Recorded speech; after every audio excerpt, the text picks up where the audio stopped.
तालुक्यातील 22 गावातील शेतीला पाणी मिळावं या मागणीसाठी माळशिरस तालुक्यातील 22 गावातील शेतकरी आक्रमक झालेले आहेत। या शेतकऱ्यांनी मसवड ते माळशिरस हा महामार्ग रोखलेला आहे। आपण बघतो की गेल्या 1 तासापासून हा मार्ग रोखलेला आहे। सगळी वाहतूक बंद झालेली, शेतकरी आक्रमक झालेले आहेत। गेल्या अनेक वर्षापासूनचा या भागातील शेतीचा पाण्याचा प्रश्न निर्माण झालेला आहे। या भागातील शेतीला नीरा देवघर धरणातून 3 टीएमसी पाणी मिळावे यासाठी पाणी संघर्ष समितीने खरं तर हे आंदोलन आपण पुकारले। या ठिकाणी बघतो की सगळे शेतकरी आक्रमक झाले। या आंदोलनामध्ये खासदार धैर्यशील मोहिते पाटील आणि आमदार उत्तमराव जानकर हे देखील सहभागी झाले। आपल्यासोबत खासदार साहेब काय आपली मागणी आहे?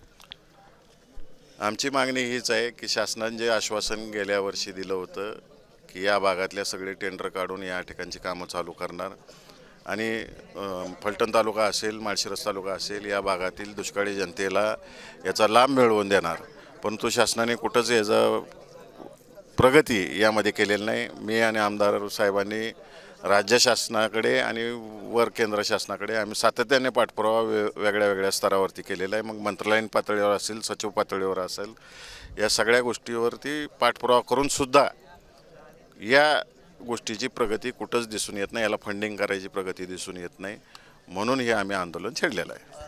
पाण्याचा प्रश्न किती वर्षापासून शेतकरी झगडतात, तुम्ही झगडताय? नाही, गेले 30 वर्षापूर्वी धरण बांधलेलं आहे, परंतु कालवा काढण्या वाचून राहिलेलं आहे। असं जगामधलं पहिलं धरण आहे जे 45 वर्षापूर्वी याची मंजुरी मिळाली। 30 वर्षापूर्वी पाणी अडवलं, पण या सरकारनं कॅनॉलच काढले नाहीत। असं जगातलं एकमेव हे धरण आहे। आणि म्हणून आम्ही सरकारला गेल्या वर्षी जे सरकारनं सांगितलं होतं विधानसभा निवडणूक आणि लोकसभेमध्ये 1 वर्षाच्या आतमध्ये तुमच्या शेती शिवारामध्ये पाणी येणार आहे।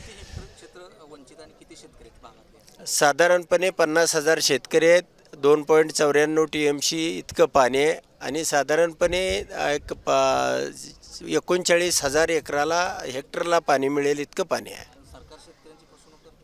नाही, शेतकऱ्याची फसवणूक करतंय, लबाडी करतंय, सगळ्या भानगडी करतंय। म्हणूनच सरकारला कोणत्या भाषेमध्ये आम्ही आंदोलन केलं पाहिजे म्हणजे समजेल। हे आंदोलन आम्ही दोन्ही शांततेने केलेले आहेत। गेल्या वेळेला पदयात्राही शांततेने केली, आत्ताही आम्ही शांततेने करतोय।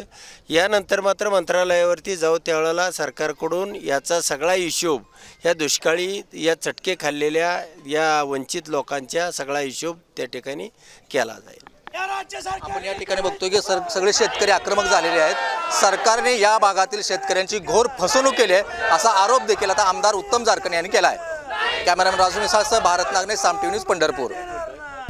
आता isakal.com आहे देशातील नंबर 1 ची मराठी न्यूज वेबसाईट। प्रत्येक अपडेटसाठी isakal.com ला नक्की भेट द्या।